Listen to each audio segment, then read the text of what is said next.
Hujan baru saja reda, meninggalkan jejak air yang mengalir pelan di wajah lelaki itu. Matanya tajam, tapi bukan karena kemarahan, melainkan karena beban yang tak pernah ia bagi pada siapapun. Tubuhnya basah kuyup, namun ia berdiri tegak di tengah hutan yang sepi, seperti sedang menantikan sesuatu atau seseorang. Ia memandang lurus ke depan, rambutnya basah menempel di wajah, keringat bercampur air hujan menetes pelan. Di belakangnya, dua orang berdiri dalam diam, menunggu perintah. Tapi lelaki itu tak mengatakan apa-apa. Diamnya berbicara lebih lantang dari kata-kata. Ia pernah dikenal sebagai penjaga hutan, tapi kini ia kembali bukan sebagai pelindung, melainkan sebagai pemburu. Seseorang telah melanggar janji lama, dan ia tidak pernah lupa. Dendam bukan tujuannya, tapi keadilan yang tidak datang dengan cara biasa. Satu langkah ia maju, lalu berhenti. Sudah waktunya, gumamnya pelan. Lalu tanpa menoleh, ia melangkah ke dalam hutan, membiarkan bayangan pepohonan menelan sosoknya yang penuh luka masa lalu. Sudah waktunya, gumamnya pelan, suara itu nyaris tenggelam oleh suara dedaunan yang masih meneteskan air hujan. Langkahnya mantap menyusuri jalan setapak yang sudah lama tak dilalui manusia. Aroma tanah basah, suara jangkrik dan gemericik air menyatu membentuk orkestra alam yang menenangkan. Jika saja ia bukan lelaki yang sedang memburu, namanya Arman. Dulu, ia dikenal sebagai penghubung antara manusia dan hutan. Ia tidak hanya mengenal setiap lekuk bukit dan sungai, tapi juga tahu siapa yang boleh hidup dan siapa yang melanggar batas. Tapi 5 tahun lalu, segalanya berubah. Teman terdekatnya, Jaya, dibunuh dalam penyergapan yang dilakukan oleh orang-orang serakah yang ingin menjual tanah leluhur mereka kepada perusahaan tambang. Sejak saat itu, Arman menghilang.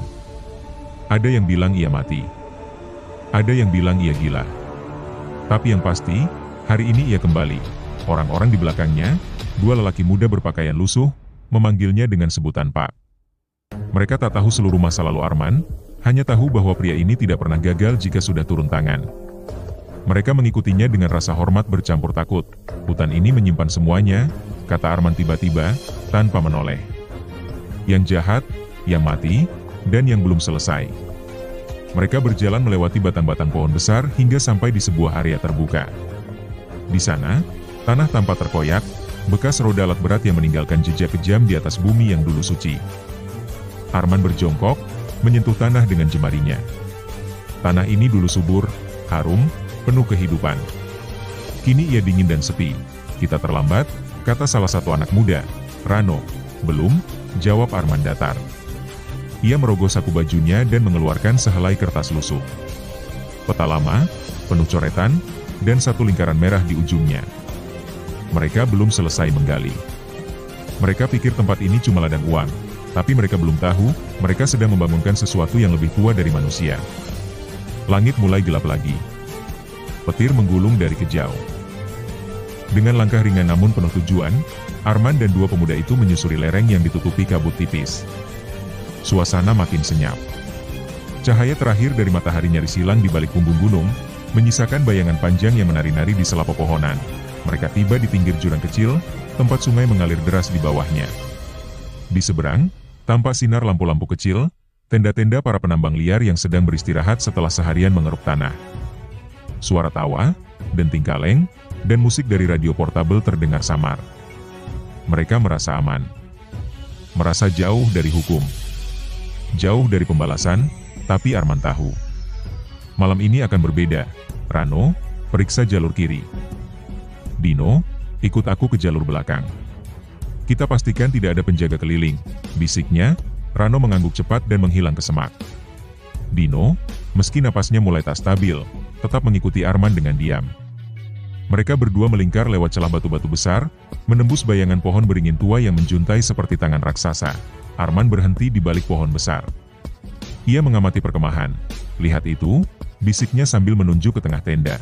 Sebuah lubang besar, seperti kawah, menganga lebar. Di sekitarnya, ada alat-alat bor dan sekop tertancap sembarangan. Di dasar lubang itu, tampak bekas sesuatu. Seperti relief batu kuno, penuh ukiran asing, mereka sudah menemukan makamnya. Gumam Arman, nadanya berat. Makam siapa? Tanya Dino. Arman menatapnya. Mata itu tidak sekadar marah, tapi menyimpan ketakutan lama. Makam Tuan Tanah Hutan. leluhur dari zaman sebelum kata raja pernah dikenal. Ia dihukum tidur di bawah sini karena keserakahan yang menghancurkan desa-desa dulu. Dan mereka telah membangunkannya. Tiba-tiba, langit bergetar.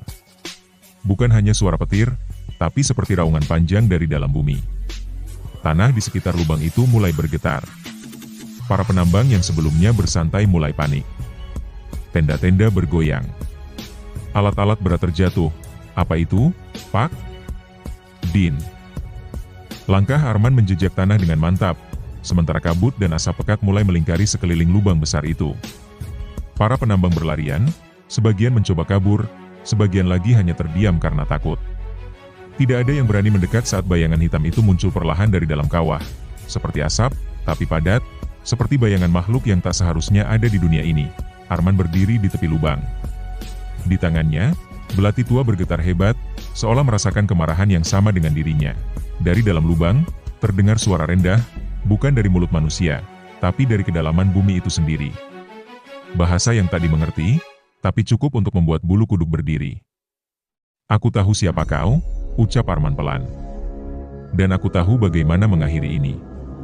Asap itu menjulur seperti tangan, mencoba menggenggam Arman.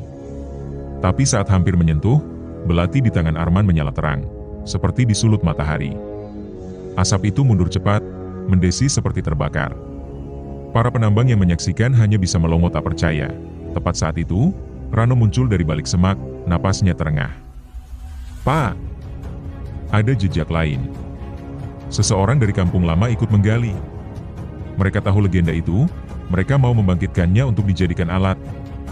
Arman tak menoleh. Siapa? Pak Yamin, dukun desa yang hilang 5 tahun lalu. Dia yang memimpin ini semua.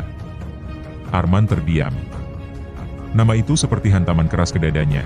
Dari balik asap, sesosok tubuh muncul, setengah manusia, setengah bayangan. Wajahnya mengenakan topeng kayu retak. Dan dari sorotan matanya, tampak jelas. Pak Yamin belum mati.